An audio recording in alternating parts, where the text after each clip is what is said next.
Okay. Eric, 2.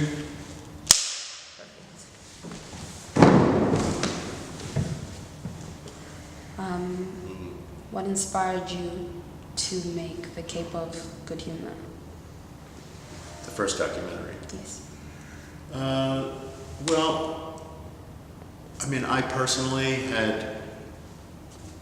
have been in touch with my own sense of humor, and then there's been times in my life where I felt like it was far away from me, you know, where I struggled with certain things, and I went through difficult times with drug addiction and with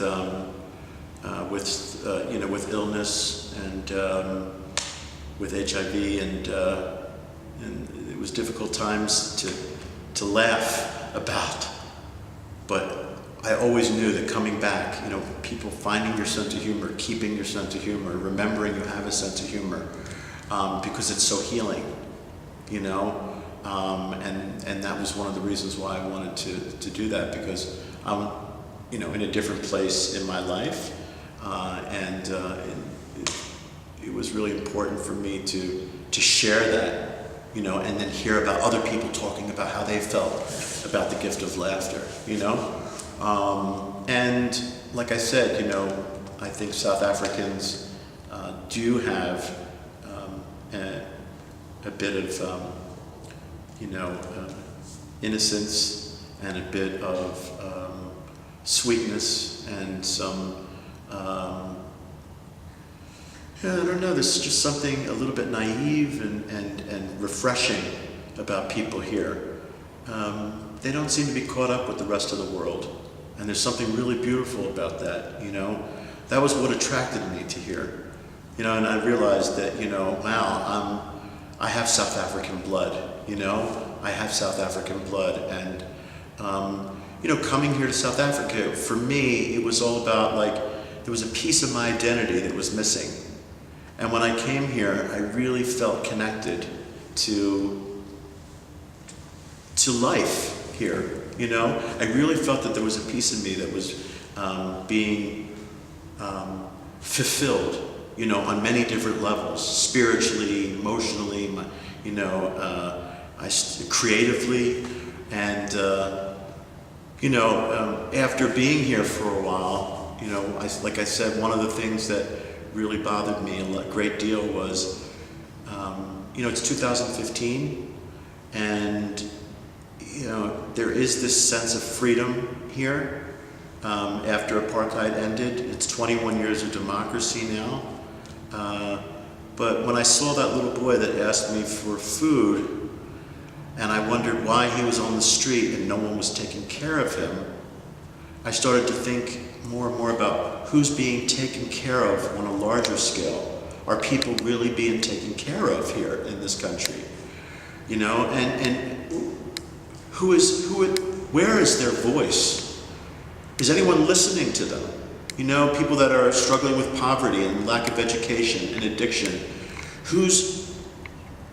where do they have a voice? Is anyone listening to them about, you know, some of the pain that they're still carrying?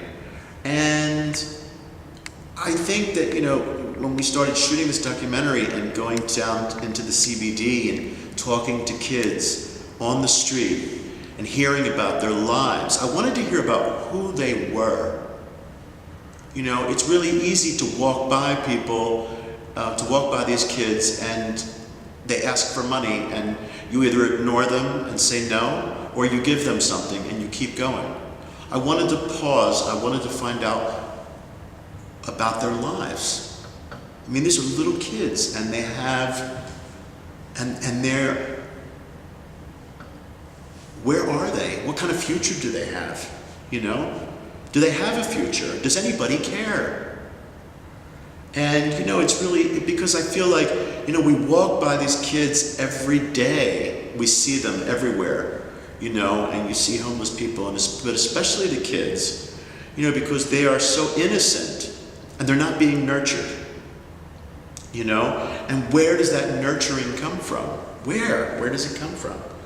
You know, and so I heard all of these stories about, you know, their parents dying or one of them dying, not having a home, the parents sending the child into the downtown to make money to bring home. Some of them haven't been to school past first grade, and they are, they find the streets, and people on the streets become their family. And unfortunately what happens when they're on the street is that they don't have positive role models, because it's usually a gang member who approaches the child and has them commit crimes for them, or gives them drugs, usually they start with glue and then it moves on to harder drugs after that. And then once they're addicted, it's really difficult to try to get them off the street. It really is. Many of them just cried, when we sat down and talked to them, because they said no one ever stops and sits down with us, and asks us about our lives. I know they have social workers that go out there on the street and try to help these kids, but there just seems to be a big disconnect, and some of them don't know who they are. They don't know they're not in touch with their identity, They're just kids on the street, and they're surviving the best that they possibly can. I started thinking to myself, about people, in Africa, in South Africa, who is looking out for them, and where is that structure, that support structure, where is that going to come from? Is it going to come from the government? And then I hear about the President Zuma, who spent all of the $200 and some million on his home.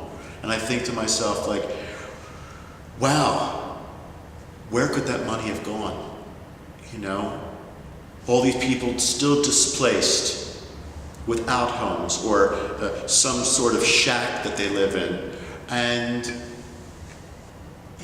where does the care come from?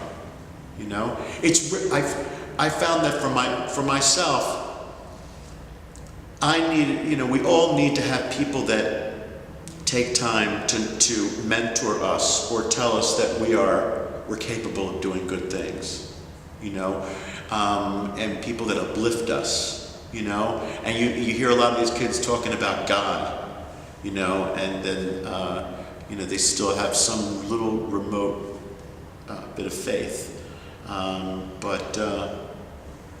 It's about being separated from their family, being separated from their country, and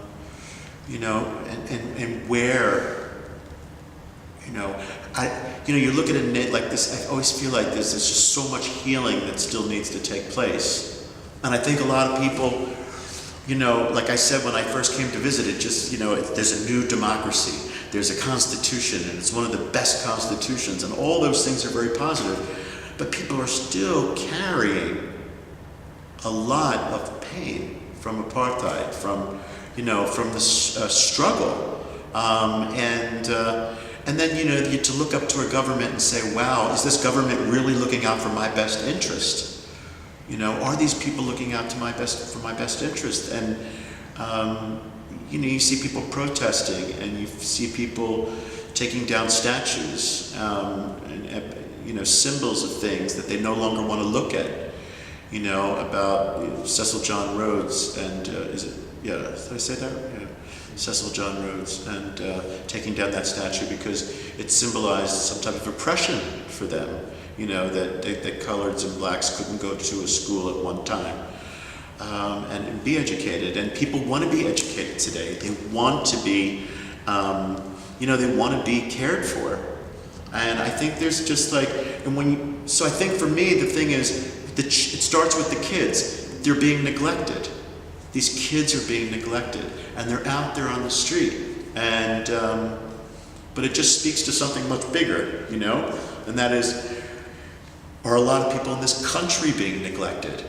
And I learned so much from speaking to the political activists, who gave a real history about slavery in this country, going back to the 1600s, and how things are, I think people are starting to, I think there's been this complacency for a while here. That's what I hear, you know, from the people that we've talked to.